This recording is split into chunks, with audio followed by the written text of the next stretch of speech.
दोस्तों आज की वीडियो में हम क्लासिसिज्म के बारे में जानेंगे। तो दोस्तों ये जो क्लासिसिज्म है, ये दोस्तों एक ऐसा मूवमेंट था इंग्लिश लिटरेचर में कि इस समय हुआ ये था कि जो लेट 1600 से जो मिड 1800s के जो भी ऑथर, राइटर और जो पोएट थे, वो क्या करते थे दोस्तों कि वो अपने वर्क को लिखने के लिए जो एशियन ग्रीक और रोमन लिटरेचर था, यानी एशियंट एंसेंट ग्रीक जो राइटर्स थे और साथ में जो रोमन लिटरेचर लिखा गया था, उसको वो कॉपी करते थे और अपने वर्क में शामिल करते थे। यानी उनका कॉपी करके अपने वर्क में सब कुछ वैसा ही लिखते थे। तो उनका वर्क क्या कहलाता था दोस्तों? वो उनका वर्क कहलाता था क्लासिसिज्म। तो क्लासिसिज्म क्या होता है? क्लासिसिज्म वो होता है कि जो 1800 लेट 1800 से लेट 1600 से मिड 1800 के बीच के जो राइटर्स थे, जो ऑथर थे, जो पोएट थे, वो लोग क्या करते थे एंशिएंट ग्रीक और जो रोमन लिटरेचर था, उसको वो कॉपी करते थे, उसके जो प्रिंसिपल और जो स्टाइल है उसको वो फॉलो करते थे और उनका जो लिटरेचर था इस तरह से क्लासिसिज्म कहलाता था। तो क्लासिसिज्म आइए दोस्तों आज डिटेल में इसको जानते हैं। Classicism was a period of literature from the late 1600 to the mid 1800। यानी क्लासिसिज्म दोस्तों एक पीरियड है लिटरेचर का जो कि लेट 1600 से मिड 1800 के तक माना जाता है। दोस्तों ये क्लासिसिज्म है, देखिए यहाँ पे लिखा है कि क्लासिसिज्म जो है दोस्तों ये एक लिटरेरी मूवमेंट है जो कि which is a sharp sharp contrast to romanticism. यानी क्लासिसिज्म क्या है? बिल्कुल अपोजिट है किसका? रोमांटिसिज्म का। यानी अगर एक ईस्ट है तो दूसरा दोस्तों वेस्ट है। इस तरह से ये दोनों बहुत ही अपोजिट हैं एक दूसरे के। And this movement became popular in English literature during 18th century. यानी 18th सेंचुरी में ये जो मूवमेंट था क्लासिसिज्म, ये बहुत ही ज़्यादा पॉपुलर प्रचलित हो गया था। 18th सेंचुरी यानी दोस्तों ऑगस्टन एज। और आगे देखिए लिखा है इसमें कि classicism is the name is the name given to the works यानी कि जैसे कि कोई भी वर्क, पोएट्री हो गया, ड्रामा हो गया या कोई नॉवल हो गई। तो क्लासिसिज्म क्या है? Is the name. क्लासिसिज्म वो नाम है जो कि दिया गया था उन वर्क्स यानी किसी भी वर्क जैसे कि पोएट्री को या फिर कोई भी ड्रामा को या कोई नॉवल को, वो वर्क है क्लासिसिज्म जो कि अडॉप्ट और फॉलो द प्रिंसिपल और style of the ancient Greek and Roman literature. देखिए दोस्तों वही चीज़ है इसमें कि जो राइटर्स थे, जो पोएट थे, वो क्या करते थे? वो एंसेंट ग्रीक और रोमन लिटरेचर को फॉलो करते थे, उनके प्रिंसिपल को, उनके स्टाइल को फॉलो करते थे। तो इस तरह से जो उनका वर्क होता था वो क्लासिसिज्म कहलाता था। आगे देखिए दोस्तों लिखा हुआ है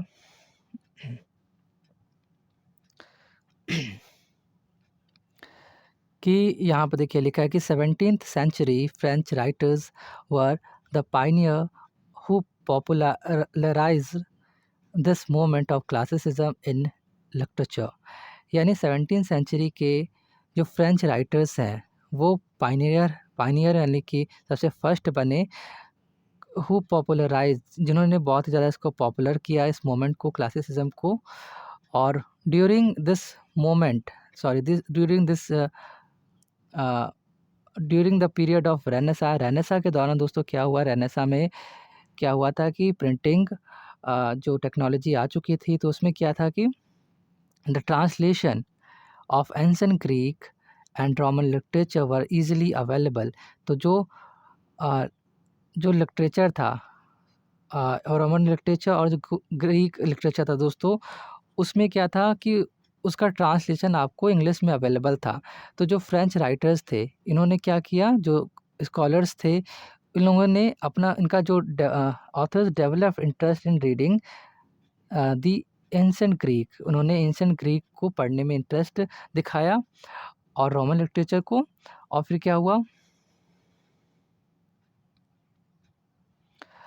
आगे लिखा है कि and they were influenced and inspired by there writing. और जब इन्होंने इनके वर्क्स को पढ़ा जो कि इंग्लिश में ट्रांसलेट हुआ था, उनके वर्क्स को जब पढ़ा तो वो उनसे बहुत ही ज़्यादा इन्फ्लुएंस्ड हुए, बहुत ही ज़्यादा प्रभावित हुए और इंस्पायर्ड हुए हैं दोस्तों, बहुत ही ज़्यादा, यानी बहुत ही ज़्यादा इनको अच्छा लगा, प्रभावित और प्रेरित हुए हैं।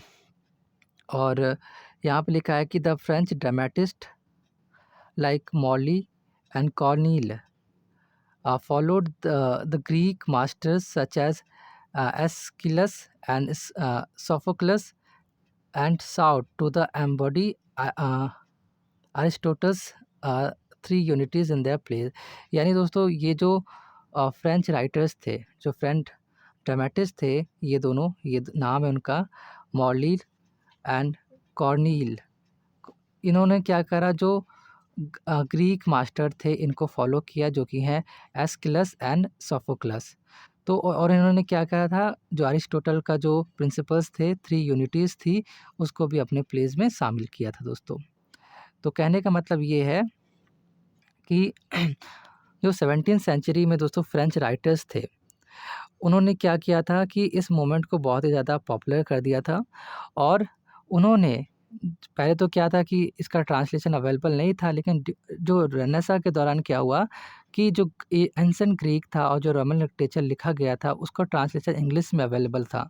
तो उन्होंने क्या करा, उसको पढ़ा, और पढ़ने के बाद ये लोग बहुत ही ज़्यादा इनसे इंस्पायर्ड हुए, इन्फ्लुएंस हुए, और फिर उसके बाद इन्होंने क्या किया, अपना भी वर्क लिखना स्टार्ट किया। तो अपने वर्क में इन्होंने जो अरिस्टोटल का थ्री यूनिटीज़ था उसको भी शामिल किया, मतलब उनके रूल्स एंड जो प्रिंसिपल थे उसको फॉलो किया।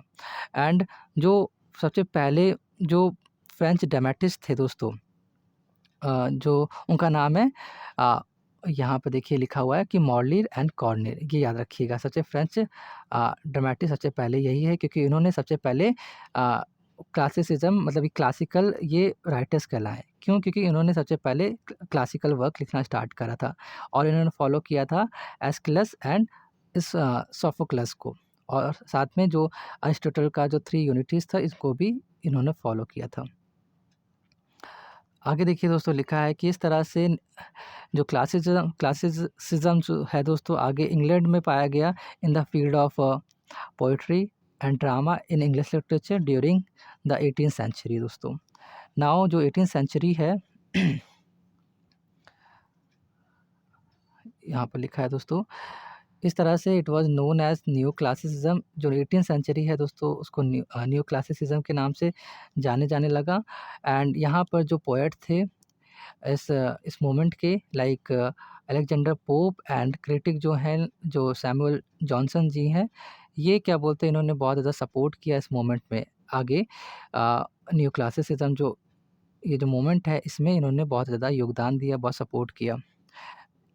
आगे देखिए, लिखा है कि जो क्लासिसिज्म है दोस्तों, classicism is found in almost, और यहाँ पर फॉर्म है FORM, फॉर्म यानी जॉनरा होता है, यानी जैसे कि पोएट्री एक जॉनरा है, नॉवल है, ये है ड्रामा। तो जो क्लासिसिज्म है दोस्तों, ऑलमोस्ट आपको सभी फॉर्म ऑफ इंग्लिश लिटरेचर में मिलेगा, जैसे कि ड्रामा में भी मिलेगा और पोएट्री में भी, साथ में नॉवल में भी। आगे देखिए, लिखा है कि जो क्लासिसिज्म है दोस्तों, जो फ्रेंच ड्रामेटिस्ट थे हमारे, ये मॉर्ली मॉर्ली एंड कॉर्नील, ये क्या थे दोस्तों,